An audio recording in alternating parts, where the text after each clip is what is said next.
the example I want to give you is a more tangible example, but it's also easily solved without constructing any of this. But hopefully, through this example, you can kind of understand like the connection between these two things, and also allow you to solve more problems. Because like I said, the actual skill involved isn't too difficult. It's just grasping your head around the concept of why we construct these things and what they're used for, okay? So, to start, most of you have one of these, Opal card. Yours is silver though, it's special. I'm old, yes. But, I don't know if anyone has seen one of these before. Yes, Kyle, what is this? Octopus. Yeah, so in Cantonese it's a patatong. So it's a octopus card. It's the equivalent of an Opal card in Hong Kong. And the good thing about this is it was actually invented about 20 years ago, right? So they actually commissioned an Australian company, funnily enough, to do this, right? And they got this thing, in the early 2000s when we only got this, 3, 4, 5 years ago. I was thinking about this on Friday. I was like, we didn't get the Opal system until like what? 20. 5 years ago in Australia. When did we get it? 2015? 2014? 2014? Yeah, which is funny because it was actually an Australian company that helped develop the Octopus card, which got it like 20 years ago, right? So the reason why I'm talking about, anyway, just a bit about the Octopus cards, because I think it's interesting, right? When I first went over to Hong Kong, it was really cool because you had this wireless tapping thing. But the really cool thing is, I think the technology in this is better because, your Opal card, I usually take it out or maybe use your wallet or something. I've seen people in Hong Kong, they don't even take out their wallet. They get their whole handbag and they try and scan it on there so it can detect it really well. You see these people scanning backpacks and stuff, it's funny. And also you can use it to pay for other things, right? You go to the shop, it's kind of like PayPass, whatever. You can use it to pay for other stuff. They even built it into watches, so you can get an Octopus card in your watch. So you can buy a watch that had it. Yeah, pretty much, right. But then I suppose it's not, the advantage is that it's not kind of tied to, like a bank account or anything. It's just like a cash card that you can load up. So it's kind of more accessible, right? I think there is probably NFC too, actually, in this, right? Why I want to talk about this is because the MTR system, the train system, this is what an MTR looks like. And you can see that, very similar train setup. They don't have the multiple stories, and they have a wider setup to cram people in. But actually in the MTR, they don't run on timetables. They don't have any timetables. And you may be wondering, hey, how do they know when to catch your train? That's because the train has to come every 2 minutes. If the train doesn't come every 2 minutes, if they're late, they actually get fined. The train company gets fined. You compare that with Australia, when you get one of these guys, major delays on every... Oh, no, don't worry. Southern Highlands Line has good service. That's cool. And also, one of these guys, classic. Yeah. Just the red. It's terrible. Yeah. The issue is that Sydney's a lot bigger, kind of. So, yeah. Whereas Hong Kong's a lot... Yeah. The metro is a little bit better now. Is it better? Yeah. Okay, that's good. I have a question for you. So, here's the question that you can write down. Right, so the situation, right, that we're dealing with, we're thinking about the probability that he has to wait a certain amount of time. So this guy's catching a train, right? And he has to wait anywhere between 0 and 15 minutes, right? So X can be between 0 and 15 minutes. And the idea is that all of these, because it's time, first of all, right, we know it's continuous. So we're working with our continuous probability distributions. But also, the thing is that all of them, we assume they have an equal amount of time, right? So we can use a probability distribution function to represent this. What's that going to look like? We've already talked about when things are all equally represented. We call that a uniform probability distribution, right? But you see how they don't give you much information about what to construct? All you know is that you've got your values across here. They can go from 0 to 15, right? And they all have some particular outcome that they can be. So it's going to look something like this, right? So my question is, what's this height going to be, though? How'd you hear that? Just say that. Is it actually anything? No. When in 14.01, I think you had to sort of create these probability distribution functions, right? 1 over 15, exactly right, Carl. Why? Because the area Yeah. of the thing is the So that's why I'm strongly encouraging you to just, before you jump into the problems, get a good grasp and understanding of what these actually are. They're not just graphs anymore.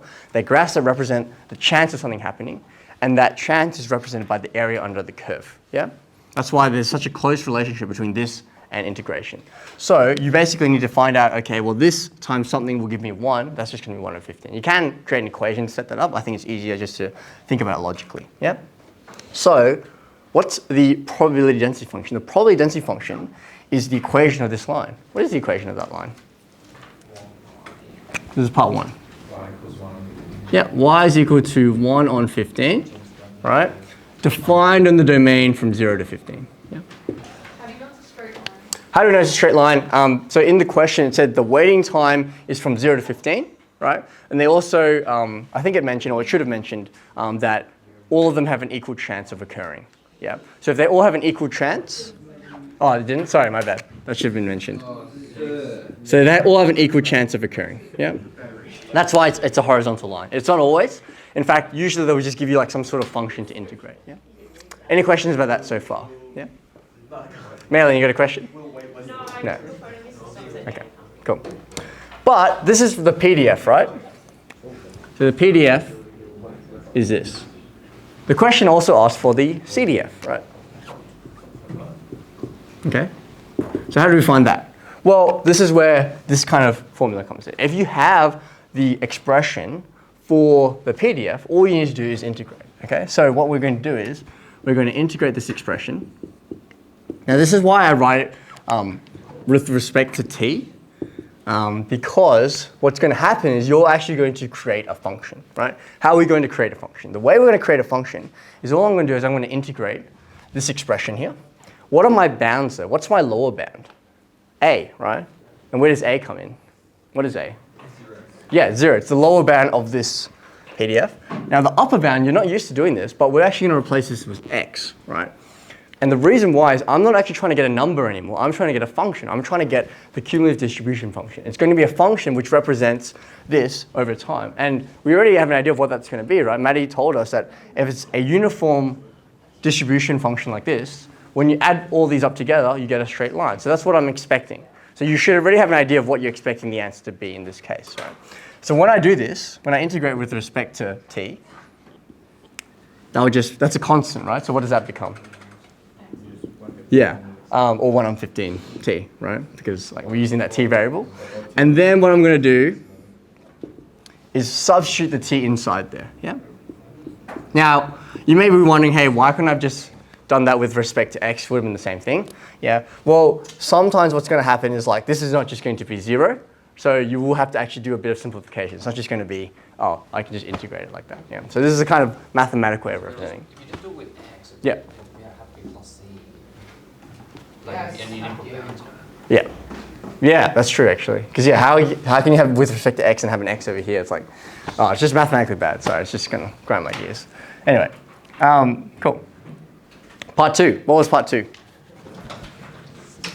Find the probability he will wait. Good. So now we actually have 2 ways to do this, right? Because we have these kind of properties here. You also have your probability density function, yeah?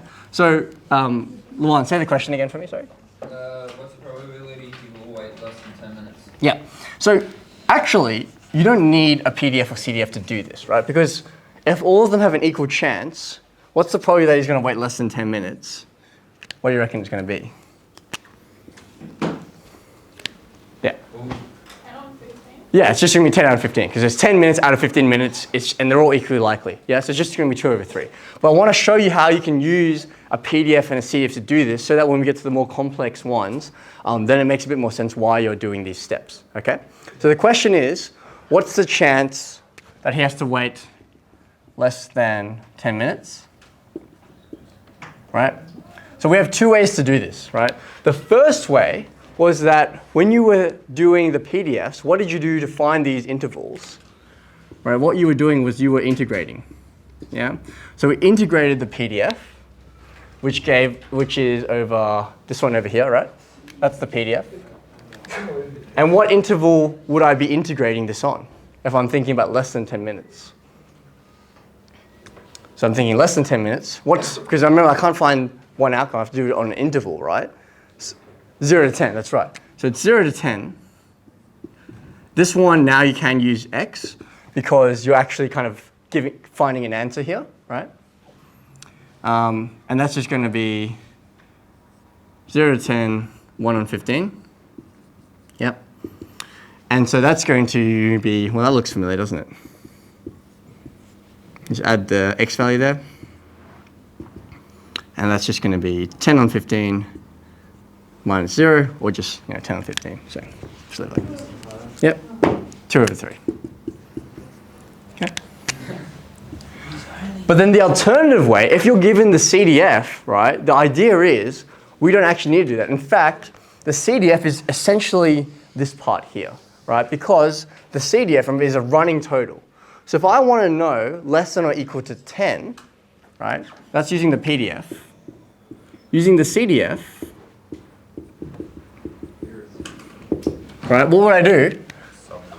Sub the value in, exactly right, which is essentially what you're doing here anyway, right? But the idea is you have these two different functions, and they may or may not require you to do it in a particular way. So all you need to do is substitute f of 10, which is exactly what you're actually doing in this image. So you're kind of cutting out these steps. If you're given the CDF, that's what you can do. You can just substitute the value that you're looking for, and it'll give you all of the probabilities up until that point. It's a running total, yeah? So f of 10, which we have, that's just 1 over 15 times 10, which is just 2 over 3 again, right? Over here. So we're substituting in x equals to 10 into this part. Yeah? So we expect to get the same answer. Yeah? Does that kind of make sense? Right? Yeah. The next question, and this is where the CDF is useful. What were the next two questions, Harry? No, I didn't write it down. There was Great. only 2 questions. It was part 3, I think. What? Yes. Yes. Good. So